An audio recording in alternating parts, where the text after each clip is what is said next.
So I've seen a few examples on YouTube where they are talking about the consumables. I haven't come across one that kind of gives you a really good example of the difference between putting 3 points into Survivalist Rank 3 and seeing what those recipes for those consumables look like compared to consumables that you can make with no points into Survivalist. And the difference is pretty huge, and I don't think enough people are kind of talking about this, or if they have, maybe I just missed a video. But if it's not out there, I wanted to put this out there, that way people can kind of take advantage of this boost, if you will, that you can get from making some really simple recipes from ingredients you can find literally all over the game. And since it is a level 1 ability, you can actually put 3 points into it really, really fast. And I am playing on Path of the Damned difficulty, which is the hardest difficulty in Avowed, just to kind of give you a better baseline and example how strong consumables are when you actually take them up to rank 3 on Survivalist. So for example, Sako, you can get +1 to might without putting any points into Survivalist. You can make that recipe. You can also make beetle pie, which gives you +2 to might and 10% damage, which is nice. And you don't have to put any points into Survivalist. But when you have 3 points into Survivalist, you can make this bad boy, the black broth. 5% critical hit chance, 50% critical hit damage, massive.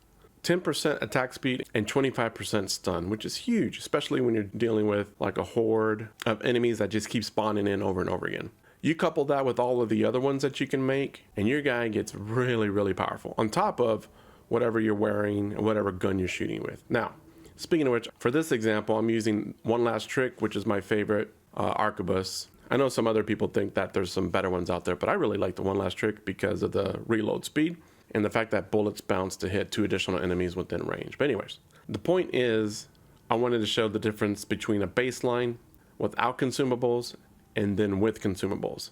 There might be people out there with better builds and more damage output, but again, that's not the point of this video. The whole point is to show you the difference. So with that said, so as you can see, I have no consumables currently activated, and we're here to take out Distill. And as soon as we pick up that rock, he will appear. And of course, I will just use my normal abilities. You see queued up on the D-pad there. I'll just use what I normally would use without a consumable and do my best with my companions to take him out as soon as I can. But more importantly, we want to pay attention to the damage I'm doing, not so much what they're doing. So here we go. I almost forgot. So currently we got base critical hit chance of 45%, critical hit damage bonus of 95%, and we're wearing Trickster's gloves, Shadow Dancer's boots. You can read what those do. We got the Sentinel mail for the armor, and like I mentioned, One Last Trick. Yeah, and then we're playing on Path of the Damned difficulty. Okay, so we got our baseline. This guy is gonna pop up and start shooting poison, if I'm not mistaken. I gotta dodge it, but let me get a good shot in here. All right, 2339 is the baseline. There we go. Let me root him real quick so he stays still. And we're about to get our special ability with the arquebus.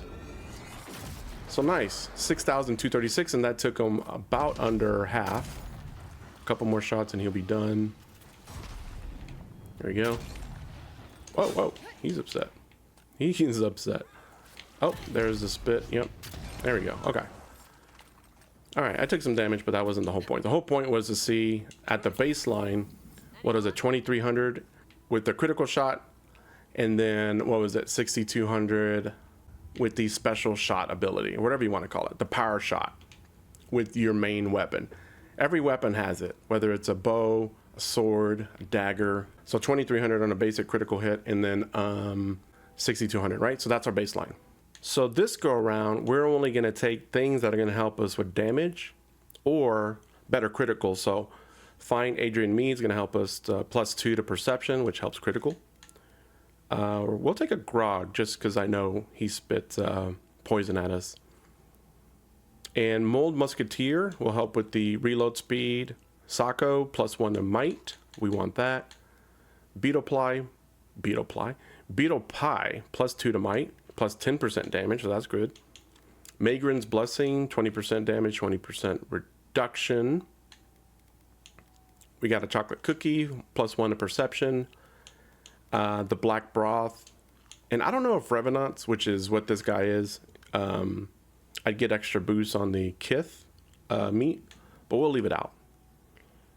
And then we'll top ourselves off on the health and essence since we're a little boosted here. Okay, so now we're doing base critical hit chance 51%, critical hit damage bonus of 193%. And on the left hand side, you can see mights at 13, perceptions at 10. Lovely. All right, so you can see all of my consumables are active. And just to make sure there's no shenanigans, like I mentioned, we're playing on Path of the Dam. There we go. Now, as soon as I pick this up, I'm going to root him just so he stays in place. There he is. Get rooted. And then here's the first headshot. 3,900. Nice. And we're almost 3/4 up on our power shot. And there's our power shot. Look at that. Over 10,000 damage. Look at that. And he's pretty much dead after this. Yeah. And what was that? 4 shots? 5 shots? Did I count 4 shots? I gotta go back and look. But anyways, the whole point is, look how much more damage you do compared to no consumables. And just to note, yeah, some of these consumables do require, the recipe requires you to use a health potion or essence potions. So I definitely wouldn't spam these all the time. If you do, you're gonna be having to buy a lot of essence outside of what you find when you're out and about and stuff. But man, I make them and use them for tougher fights, for sure, boss battles like that. In fact, if you know this area pretty well, there is a bounty here that tends to be pretty tough. You got to fight 2 ogres at once, and they're formidable because as soon as you start fighting them, a healer comes in and he keeps healing them, and literally like 10, 12 different enemies load up and are in the arena with you at the same time. So I used all the consumables y'all saw, plus the ones that protect you from poison, elements, stuff that helps your stamina because you're dodging a lot in an arena with a ton of enemies. Where's that other one? Fondue, 200 health. What's the other one that I made? This one, Basted Beast. Basted Beast is pretty awesome if you are like pretty much like a tank character where you have a ton of points in the health, but you're taking some of these other things that are not quite filling you up. Basted Beast is an awesome one. And there's another one that's a really good one for mages. It's called the Wizard's Mind Bomb.